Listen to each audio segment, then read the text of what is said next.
The story starts with a woman. She was getting dinner ready when suddenly the skin on her hand started to tear open. Within seconds, sharp spikes burst out of her arm. The pain was so intense, she couldn't even scream. But the real horror hit her when razor-sharp spikes started growing inside her eyes. She was crying and trying to pull them out when her little daughter, scared, came running to her. But the woman's pain was so unbearable that one of the spikes shot straight into the girl's hand. Seeing this, the girl's father, Satya, quickly grabbed her and rushed her into their room. In a strict tone, he said, "Don't open the door. I'm going to help your mother." But as soon as he stepped out, loud, violent noises echoed through the hallway. Then suddenly, Satya let out a terrifying scream, and everything went silent. Panicked, the girl went to the door, but no one answered. Out of nowhere, something slammed right into the center of the door. The girl fell backward as the door cracked, and the room was swallowed in darkness. Moments later, the chaos outside came to a sudden stop. Gathering courage, she peeked through the broken crack. What she saw was enough to haunt her sleep for the rest of her life. After some time, the police arrived and rescued the girl, who was lying unconscious.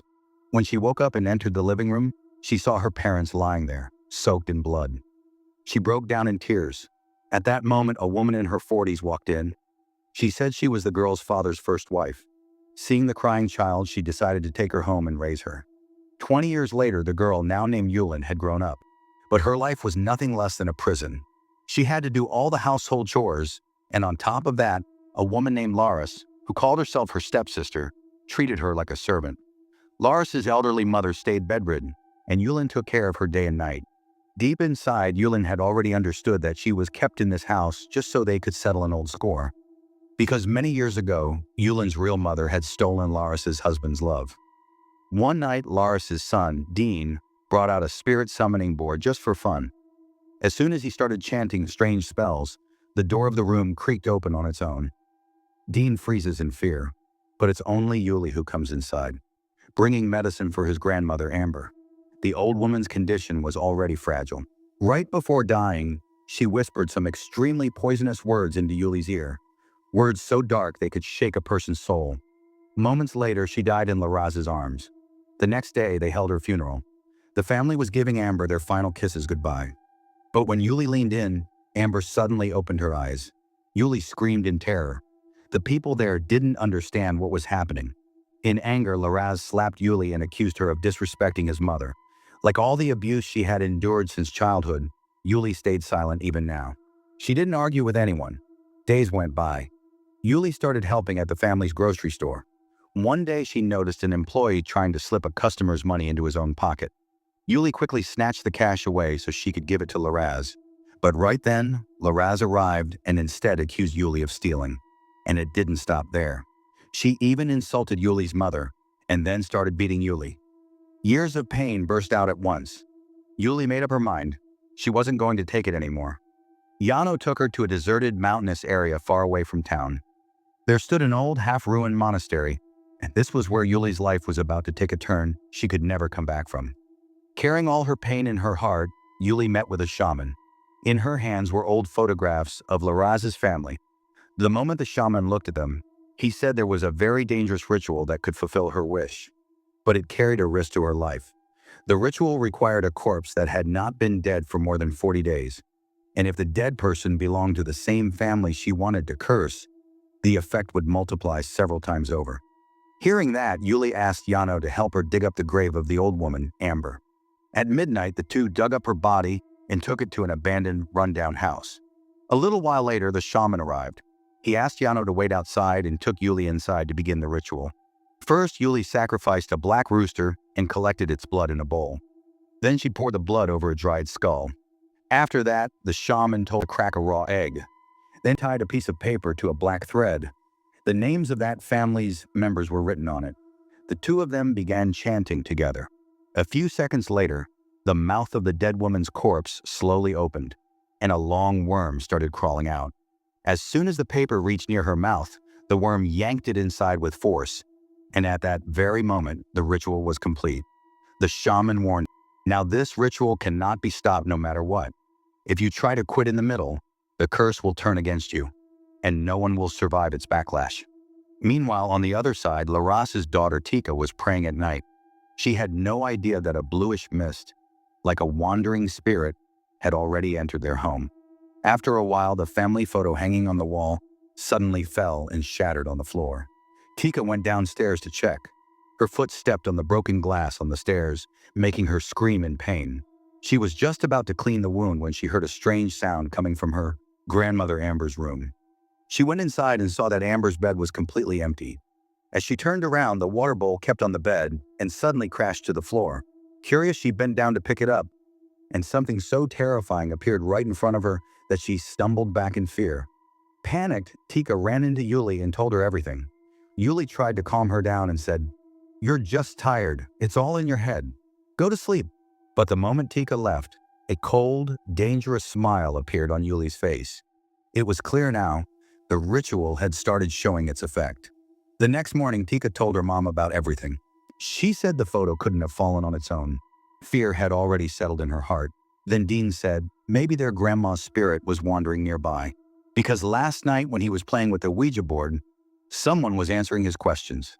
Tika panicked and suggested that everyone should pray together for Amber's peace that night. As evening came, the whole family sat down to pray for her soul.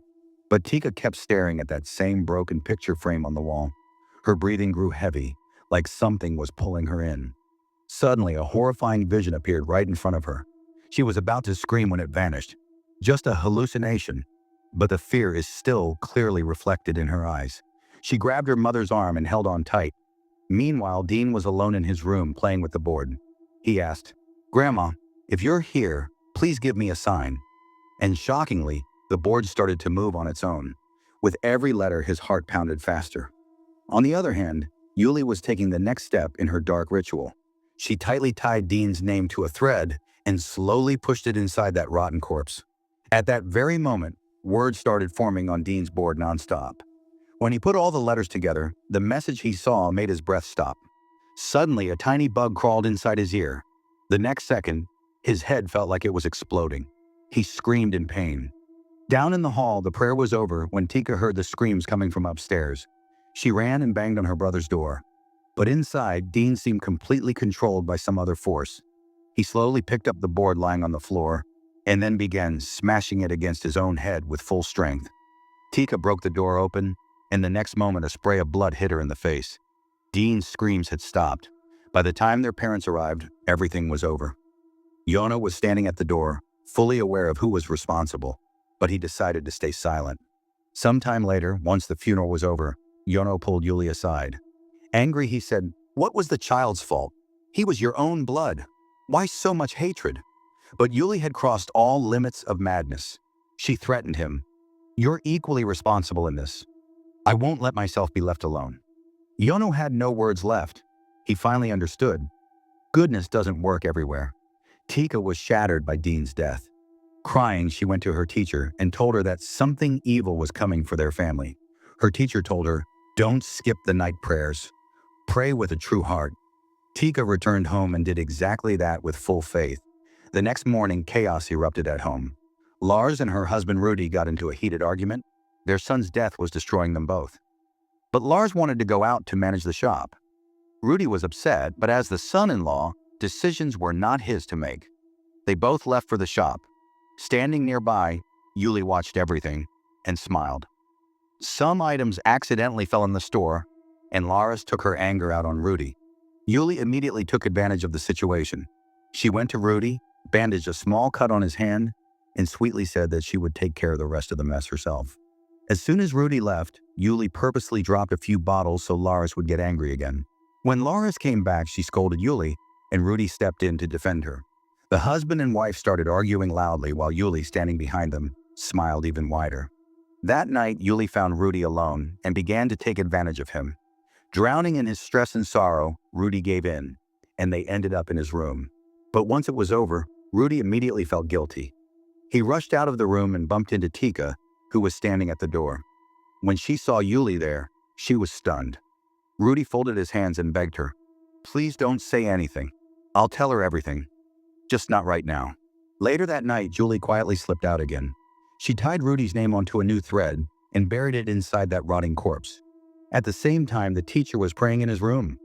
Suddenly, a strange, cold breeze brushed past him, like some invisible force was moving around inside. He immediately suspected that dark magic was being performed somewhere nearby. Meanwhile at home, Rudy suddenly began to feel suffocated, like something was stuck in his throat. Panicked, he ran toward the bathroom and started coughing up blood.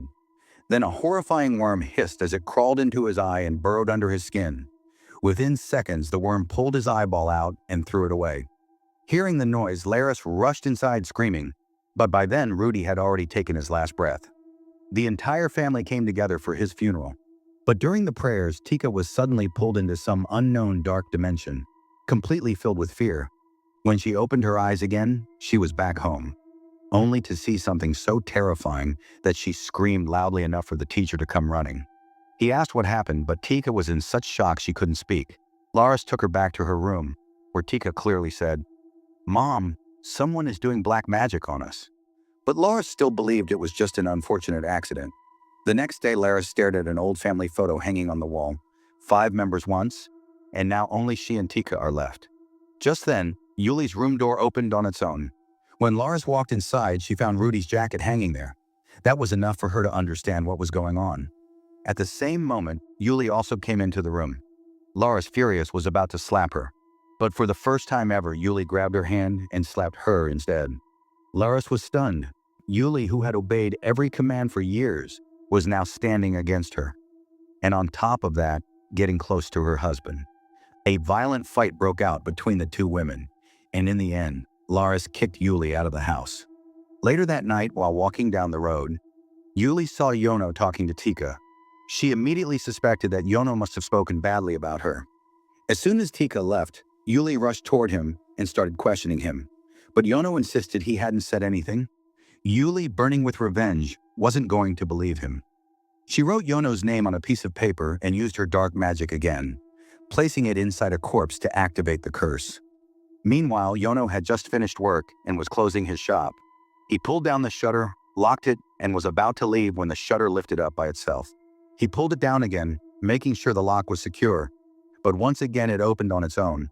This time he stepped back inside to check if someone was hiding there. Suddenly, a knocking sound echoed behind him, like a heartbeat pounding against the walls.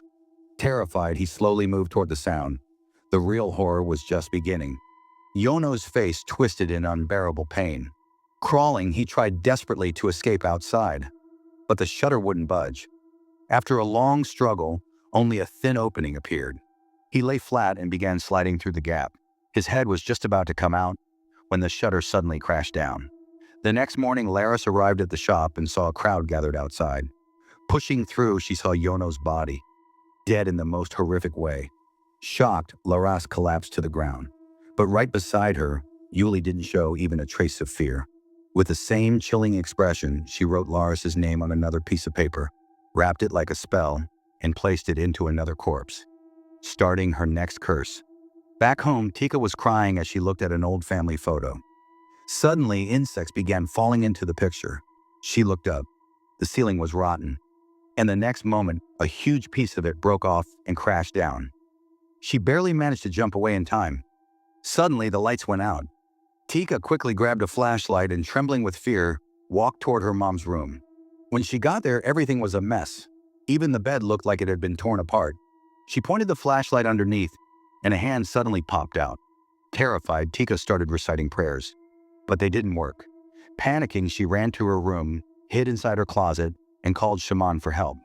Meanwhile, Laris, now completely taken over by a dark force, broke into the house and began searching for Tika. After a moment of silence outside, Tika slightly opened the closet door. But the moment she stepped out, someone grabbed her hair and pulled her hard. She somehow managed to escape, but after just a few steps, she was caught again. Right in time, Shaman arrived and saved her life. Everyone captured Laris and took her to Shaman's house. On their way, Tika noticed a shadow running behind the bushes. She quietly followed it to an old abandoned house. When she opened the door, a horrible rotten smell hit her. Going inside, she saw her grandmother's dead body lying there. At that very moment, Yuli arrived and stopped hiding the truth. Tika couldn't understand why Yuli hated their family so much. Then Yuli revealed a dark secret from years ago. Her parents didn't die in an accident. They were killed because of black magic performed by Tika's grandmother, Amber. Tika was shaken to the core. She tried stopping Yuli, But what was about to happen now was beyond anyone's control. Her prayers were no longer useful. Yuli was so deeply consumed by dark occult powers that nothing could affect her anymore. Tika realized her mother Lars was now stuck between life and death. She rushed back quickly. Shaman was trying to drive the evil force out of Laris's body. After a long battle of chance and clashing energies, Laris finally lost consciousness and collapsed. Meanwhile, Yuli was ready to take her final step. If she killed Tika, the curse would be fully completed, and she wouldn't suffer any consequences. But things didn't go the way she planned. Shaman's power was overwhelming. The black magic inside Yuli began to turn against her. She felt nauseous. Her body shook violently, and her mind felt like it was about to explode. Within seconds, her body began harming itself. Like the very power that once gave her strength was now destroying her. Finally, in terrible agony, Yuli died. 2 large insects crawled out of her body, signs that the evil spirit had left her. But the damage inside Laris was too deep. She couldn't survive for long either, and bit by bit, her life slipped away. Just like that, the family of 5 was now reduced to 1. Only Tika remained alive. Standing before their graves, she raised her hands to the sky, praying for the strength to move forward from all this pain. And with that, the story ends here. Let me know your thoughts in the comments section. Also, subscribe to this channel for more stories like this.